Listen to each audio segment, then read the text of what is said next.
SV6 news కు స్వాగతం. ముందుగా హెడ్లైన్స్. ఎన్నికల అడ్డాలో PM Kisan instalment PM Modi. వివాహ వేడుకల్లో పూలదండలు ఉంగరాలు మార్చుకున్న కేసీఆర్ దంపతులు.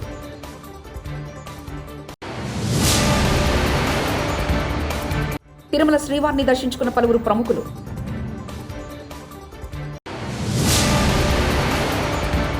ప్రయాణికులకు మరో good news. RTC MD. Bihar assembly ఎన్నికల త్వరలో జరగనున్న నేపథ్యంలో ప్రధానమంత్రి నరేంద్ర మోదీ ఫిబ్రవరి 24న బగల్పూర్లో పర్యటించనున్నారు. ఎయిర్పోర్ట్ గ్రౌండ్స్లో జరిగే బహిరంగ సభలో ప్రసంగించనున్నారు. ప్రధాని వెంట బీహార్ ముఖ్యమంత్రి నితీష్ కుమార్ పాల్గొంటారు. ఈ సభకు సుమారు 5 లక్షల మంది రైతులు హాజరు కానున్నారు. ఈ సందర్భంగా కిసాన్ సమ్మాన్ నిధి 19వ ఇన్స్టాల్మెంట్ను ప్రధాని విడుదల చేశారు. మహాకుంభమేళలో కుటుంబ సమేతంగా పుణ్యస్నానం ఆచరించిన మంత్రి నారా లోకేష్.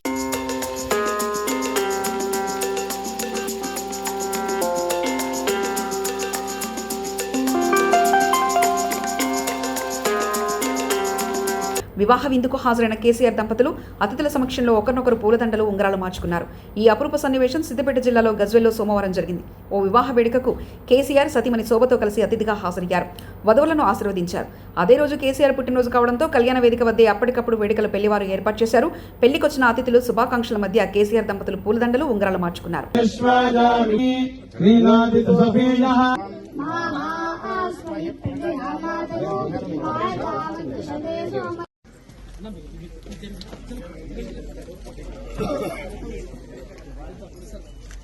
కొంచెం కూర్చొని దూరం ఉంటే బెటర్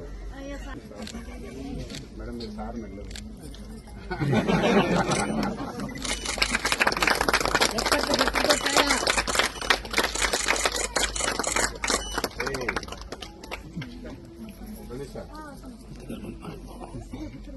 సార్ 5-7 మళ్ళీ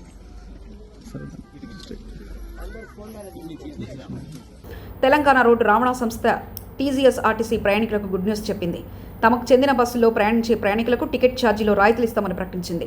ఇప్పటికీ రాష్ట్ర వ్యాప్తంగా మహిళల కోసం మహాలక్ష్మి పథకాన్ని ప్రభుత్వం అమలు చేసింది. దీనివల్ల ఆర్టీసీ బస్సులో ప్రయాణానికి మహిళలు మక్కువ చూపుతున్నారు. అది కాక మహిళా ఉచిత ప్రయాణ పథకం వల్ల ప్రభుత్వానికి భారీగా నగదు వస్తుందంటూ సాక్షాత్ సీఎం రేవంత్ రెడ్డి ఇప్పటికే ప్రకటించారు. తెలంగాణ కోసం కేసీఆర్ దీక్ష చేసినప్పుడు ఆయనను చూస్తే నాకు ఏడుపు వచ్చింది. అప్పటికి కేసీఆర్ నిరాహార దీక్ష 11 రోజులైంది. కంట్రోల్లో లేడు, వణుకుతున్నాడు, కానీ పట్టుదల మాత్రం విడలేదు.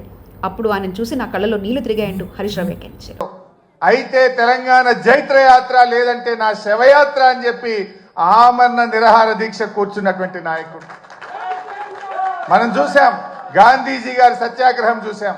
పొట్టి శ్రీరాములు గారి ఆమరణ దీక్ష చూసాం.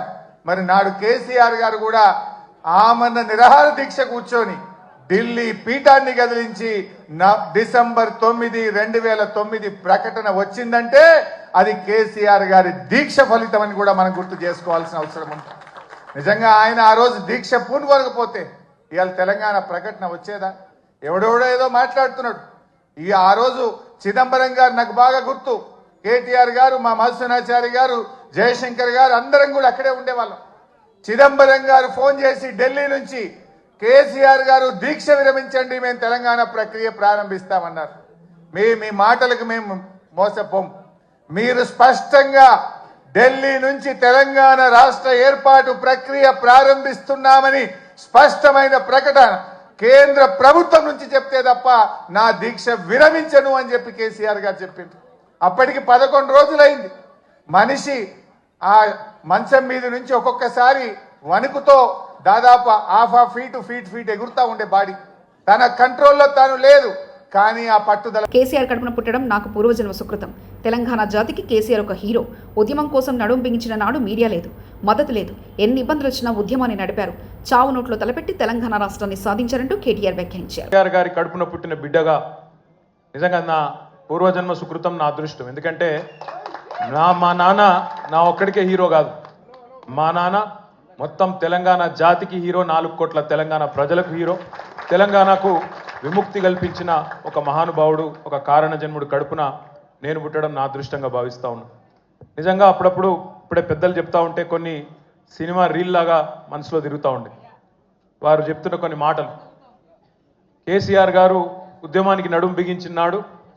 ఎన్ని ప్రతికూల పరిస్థితులు, ఎన్ని ఇబ్బందికరమైన పరిస్థితులు ఇప్పుడే పెద్దలు మధుసూనాచారి గారు చెప్పినారు. మీడియా పవర్ లేదు, మనీ పవర్ లేదు, మజిల్ పవర్ లేదు, కుల బలం లేదు, ఉన్నదల్లా ఒక్కటే గుండె బలం, జనబలం. దానితోనే ఆనాడు 25 సంవత్సరాల కిందట పార్టీని పెట్టిన తర్వాత ఎన్ని దెబ్బలు, ఎన్ని అవమానాలు, ఎన్ని రకాల ప్రతికూల ఫలితాలు ఇప్పుడు హరీష్ రావు గారు మేము కూడా వివరంగా చెప్పినారు. ఇవన్నీ ఎదుర్కొని ఇంకొకరు బతికి బట్టగట్టాలంటే ఈ రోజున్న రాజకీయాల్లో సామాన్యమైన విషయం కాదు. కానీ తాను తెలంగాణ అనే స్వప్నాన్ని తెలంగాణ ప్రజల తరఫున స్వప్నించి ఒక కలగని ఆ తర్వాత 25 సంవత్సరాలుగా ఈ రాష్ట్ర రాజకీయాన్ని శాసించి అల్టిమేట్గా సావు నోట్లో తలబెట్టి తెలంగాణను మాజీ మంత్రి నారా లోకేష్ను కలిసిన మంచు మనోజ్.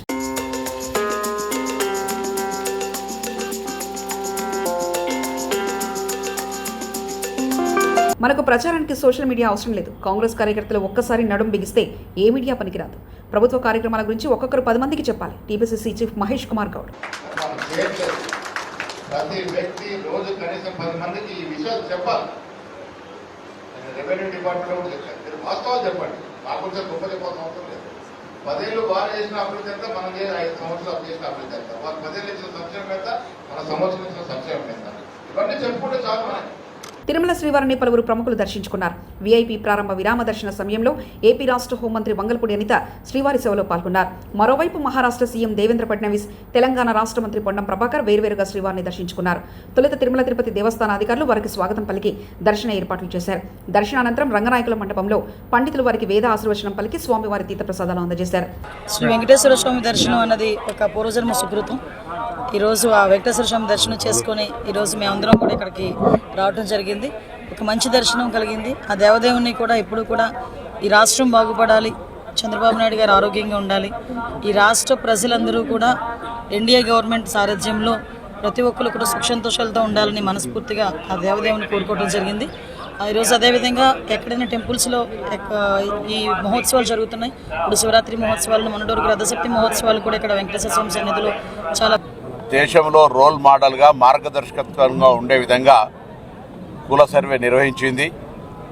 ఆ కుల సర్వే కార్యాచరణ భవిష్యత్తులో చట్టం చేయబడి 42% బలహీన వర్గాలకు స్థానిక సంస్థలతో పాటుగా విద్యా ఉపాధి అవకాశాల్లో రిజర్వేషన్లు కల్పించడానికి ప్రభుత్వం కాంగ్రెస్ ప్రజలకు తెలంగాణ అభివృద్ధి దిశలో తీసుకుపోయే విధంగా రైజింగ్ తెలంగాణ దేశంలోనే అగ్రభాగాన నిలబడే విధంగా మా కాంగ్రెస్ ప్రభుత్వం కొనసాగుతుంది. కేసీఆర్ పుట్టినరోజు సందర్భంగా ఎర్రవల్లిలోని నివాసానికి వేలాదిగా తరలి వస్తున్న కేసీఆర్ అభిమానులు.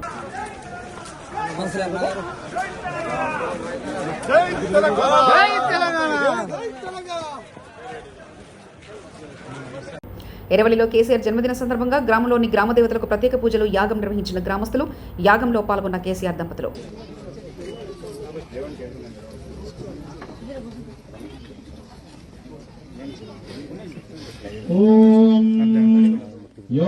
మంత్రి సీతక్క అధ్యక్షతన జరిగిన కాంగ్రెస్ ఎమ్మెల్సీ మీటింగ్కు స్పందన కరువు. దీంతో మంత్రి సీతక్క అసహనం వ్యక్తం చేశారు. నిర్మల్ జిల్లా బైన్సా పట్టణంలో జరిగిన కాంగ్రెస్ ఎమ్మెల్సీ మీటింగ్లో పాల్గొన్న మంత్రి సీతక్క ఎమ్మెల్సీ అభ్యర్థి అల్ఫోర్స్ నరేందర్ రెడ్డి, ఎమ్మెల్యే వెడ్మ బుజ్జ, మాజీ ఎమ్మెల్యేలు వేణుగోపాల్చారి, విఠల్ రెడ్డి, నారాయణరావు, పటేల్ ఒకరి దిద్దరు. గ్రాడ్యుయేట్లు మినహా ఓటర్లు ఎవరూ రాకపోవడంతో ఖాళీగా కనిపించిన కుర్చీలు, పాల్గొన్న కొంతమంది కూడా అల్ఫోర్స్ విద్యాసంస్థలకు చెందిన సిబ్బంది కావడంతో మీటింగ్కు స్పందన కరువైంది. కేసీఆర్ జన్మదిన సందర్భంగా యాదగిరిగుట్ట శ్రీ లక్ష్మీనరసింహస్వామి వారి ఆలయంలో ప్రత్యేక పూజలు నిర్వహించి మాజీ మంత్రి సూర్యాపేట ఎమ్మెల్యే జగదీష్ రెడ్డి దంపతులు పాల్గొన్నారు.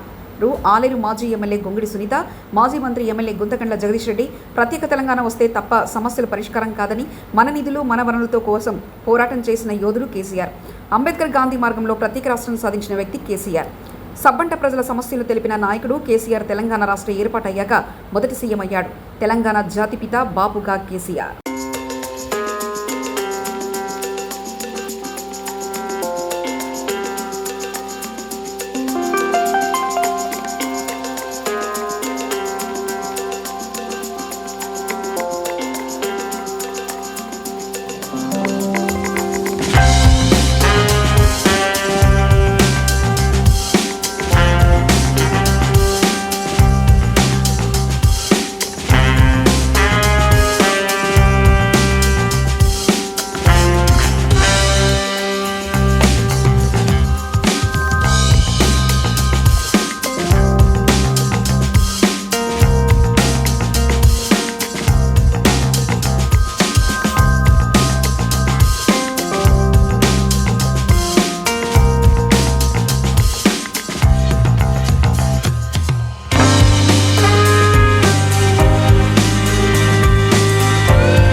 కాపాడుకుందాం, మన వనరులు మనం వినియోగించుకుందాం, మన నిధులతో మనం అభివృద్ధి చేసుకుందాం.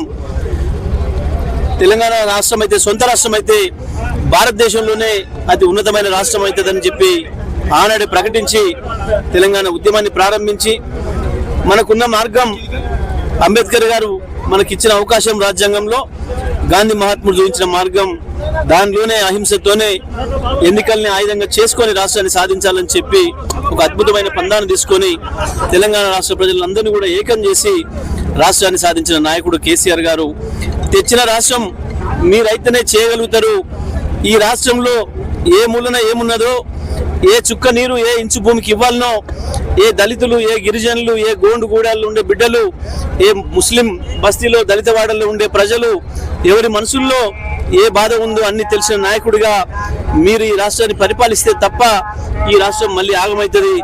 ఈయనగాసి నక్కలపాలు చేయకండి, మీరే ఉండాలని చెప్పి ప్రజలందరూ చేసిన విజ్ఞప్తి మేరకు తనే రాష్ట్ర బాధ్యతలు తీసుకొని తెలంగాణను భారతదేశంలోనే ఒక నెంబర్ 1 రాష్ట్రంగా నిలిపిన అద్భుతమైన పరిపాలనా దక్షుడు కేసీఆర్ గారు. ఒక మాటలు చెప్పాలంటే తెలంగాణకు బాపు, తెలంగాణ జాతిపితగా కేసీఆర్ గారు ఇవాళ ప్రజలందరి హృదయాల్లో కూడా నిలిచి ఉన్నారు.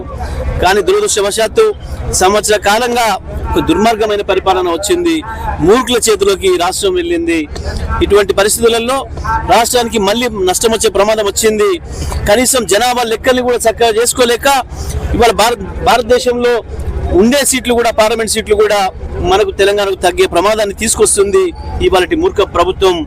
ఆనాటి సమైక్యాంధ్ర కుట్రలు చేసిన వాళ్ళు ఎవరైతే ఉన్నారో ఎన్నికల అడ్డాలో PM Kisan instalment PM Modi. వివాహ వేడుకల్లో పూలదండలు, ఉంగరాలు మార్చుకున్న కేసీఆర్ దంపతులు.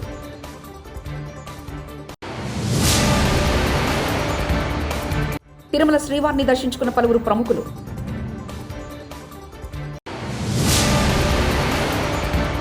ప్రయాణికులకు మరో గుడ్ న్యూస్, ఆర్టీసీ ఎండీ. ఇవి బులెటిన్ విశేషాలు. చూస్తూనే ఉండండి SV6 న్యూస్.